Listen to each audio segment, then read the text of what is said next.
السلام عليكم ورحمة الله وبركاته. اخواتي اخوتي، نتمنى تكونوا بخير وعلى خير وباحسن الاحوال. وانتم كتشاهدوا هذا الفيديو اليوم، فيديو جديد غنشارك معكم مسمن مورق بالطريقه اللي هي رائعه اخواتي، وواحد الحشوه اللي هي لذيذه. نتمنى ان شاء الله يعجبكم وندوز معكم الطريقه، وفي نفس الوقت نعطيكم المقادير. هنا كما كتشوفوا عندي كاسه العلبه ديال الفينو، 4 د الكيسان ديال الفورص ديال العلبه حتى هو، وعندي الملح على حسب الذوق، وعندي واحد الخماره. هادشي اللي كنحتاج اخواتي في هذا المسمن، والماء باش نجمع عادي، باش نجمع العجين ديالي.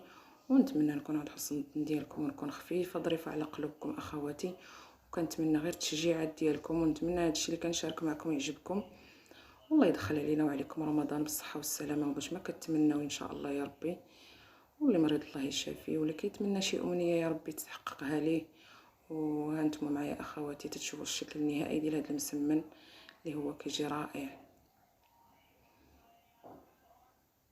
المهم هاد العبار هذا راه خرج ليا تبارك الله كميه اللي هي كبيره اخواتي. هنا كما كتشوفوا بعد ما عجنت العجينه ديالي جمعتها، هنا غندهنها بشويه ديال الزيت وغنخليها ترتاح على ما نوجد الحشوه ديالي ان شاء الله. وهانتم معايا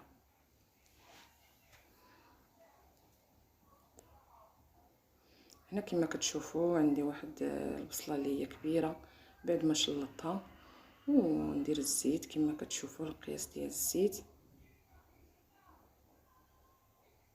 ونشحر هاد البصيله ديالي مع الملح على حسب الذوق.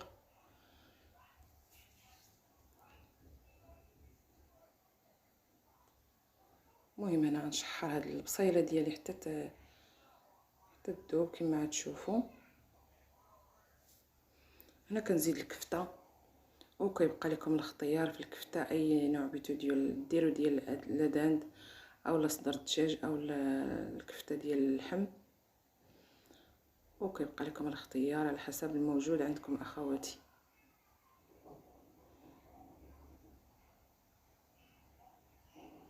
المهم هنا كما كتشوفوا كنحاول نسرح ديك الكفته مع ديك البصيله اخواتي. هنا كما كتشوفوا عندي 2 ديال الخيزوات محكوكين،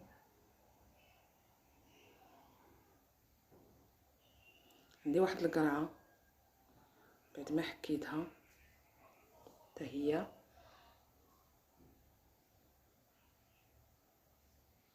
المهم كنشحر الكل كما كتشوفوا، من بعد غنزيد العطريه. جربوا اخواتي هاد الطريقه هذه كتجي لذيذه. هنا كما كتشوفوا درت صلصه الصوجه اخواتي، كندير قزبر ومعدنوس.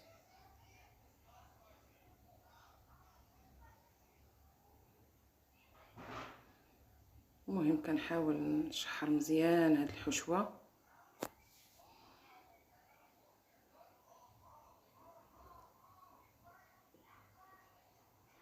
هنا كما كتشوفوا بدات كتنشف ليا الحشوه. هنا راه زدت العطريه حيت ما بانتش في التصوير.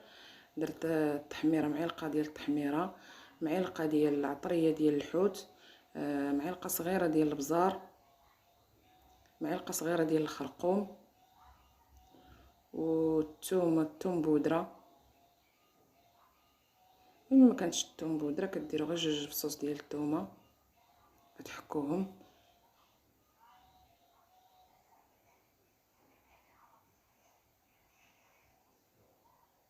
وكديروا الحار اللي كيبغي الحار يدير الحار، دير الهريسه ولا يدير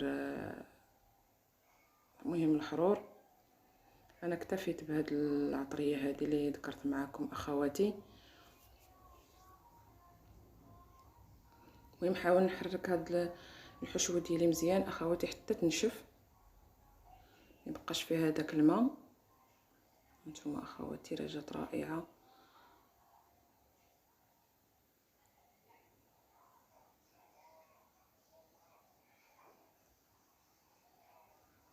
وجات معلكه. هنا كما كتشوفوا حيدتها على النار، زدت عليها الزيتون مقطع، وكنزيد الشعريه بيغميسيل بعد ما نقعتها في الماء. كما كتشوفوا كيفاش جات الحشوه رائعه. نتمنى تجربوها اخواتي وتعجبكم ان شاء الله. وكما كتشوفوا بعد ما زدت الشعريه الصينيه كما كتشوفوا، وتكون الشعريه ديال الروز اخواتي هي اللي كتجي زوينه.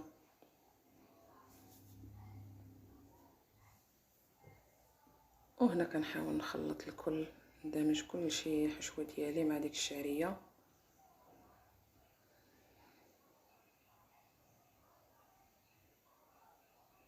هاد المسمنات اخواتي كيجيو دايرين بحال البريوات، كيجيو مورقين وكيجيو خفاف اخواتي.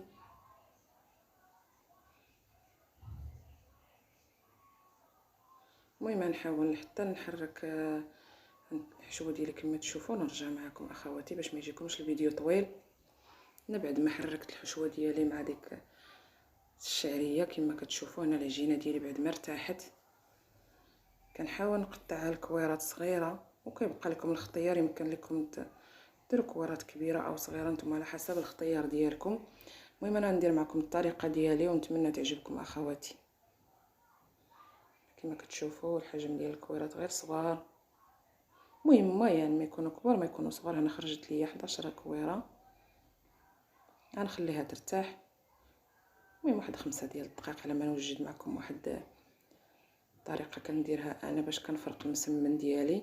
هنا كما كتشوفوا واحد الكميه ديال الزيت، كنزيد ليها النشا. ما تنديرش انا اخواتي الزبده.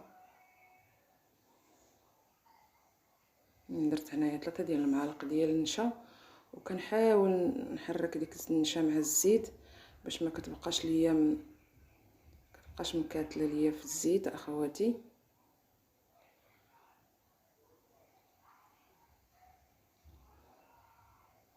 كنحاول نحركها كما كتشوفوا.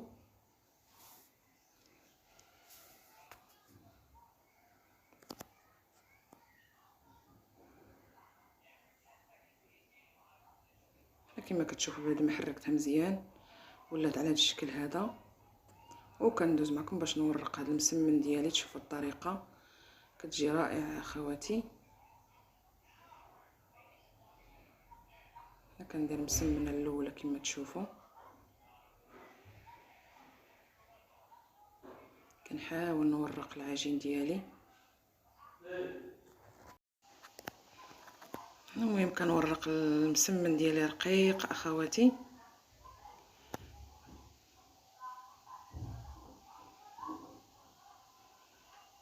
المهم كنخدمو على الشكل العادي مربع، وكندهن كما كتشوفوا بهذاك الخليط اللي شاركت معكم على هذه الطريقه.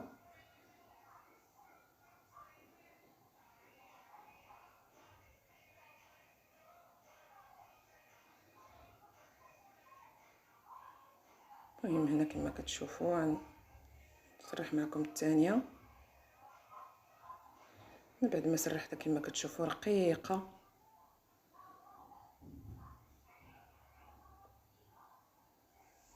المهم هنا حتى نكمل المسمن ديالي كامل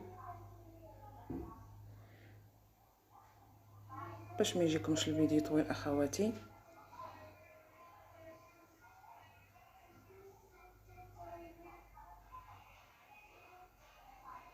وهنا كنسرح، كنبدا بالاولى اللي خدمت باش تجيني ساهله في الخدمه. المهم كنسرحو يكون رقيق.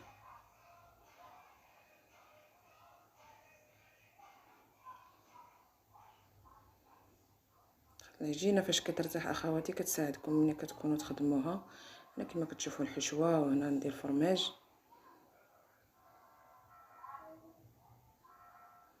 والفرماج كيبقى اختياري لكم اخواتي. المهم انا درت الفرماج حتى هو كيجي زوين. هنا كما كتشوفوا المسمنه قسمتها على جوج، وكنعمر هذا المسمن ديالي على شكل سيجار اخواتي.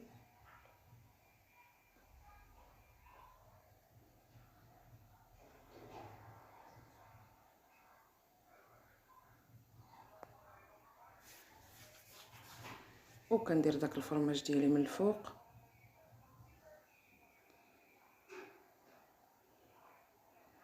المهم كنبرم على هاد الطريقه.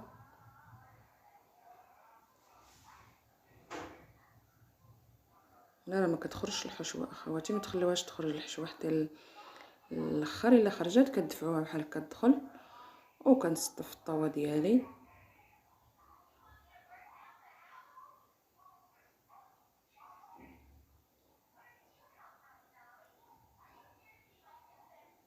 كما كتشوفوا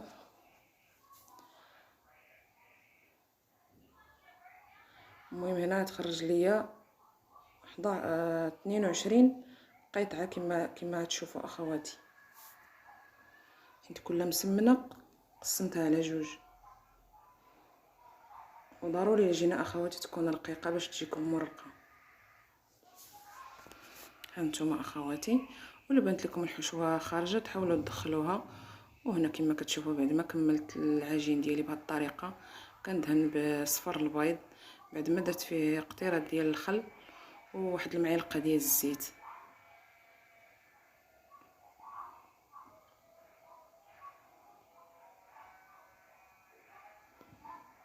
المهم غنستمر حتى ندهن العجين ديالي كامله. الفران راه سخون وكتخليوه على نار مهيله باش يطيب لكم اخواتي هذا المسمن وكيجيكم مورق.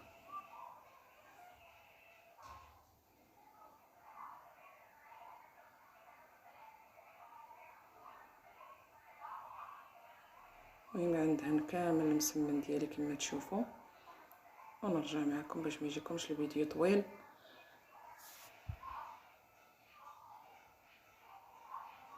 وكنزين بالزنجلان، وكيبقى لكم الاختيار ديروا الخشخاش او الجنجلان،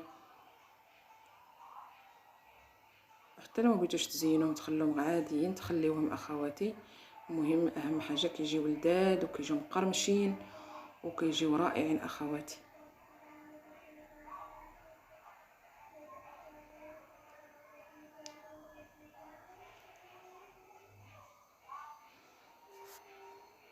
المهم بعد ما دخلت الطاوه الاولى هنا بقى داكشي اللي بقى ليا اخواتي. هنا كنبرم العجين ديالي، ديك القطعه اللي كتبقى ضروري كنديروها لتحت باش ما كتحلش لكم هذاك المسمن ديالكم اخواتي. وهنا بعد ما طاب ليا المسمن ديالي كامل، شوف كيفاش جاو اخواتي، كما جاو رائعين، جاو مذهبين وجاو طيبين على الخطر ديالهم اخواتي. وهنا درتهم في صحن التقديم وجاو مورقين وجاو رائعين اخواتي، نتمنى يعجبوكم. وهنا غنقسم معكم وحده كيفاش جات من الداخل، جاو مورقين وجاو قرمشين اخواتي، وديك الحشوه المعلكه حتى هي. هانتوما اخواتي، وشكرا لكم وجزاكم الله خيرا وبالصحه والراحه. وهنا كما كتشوفوا هانتوما.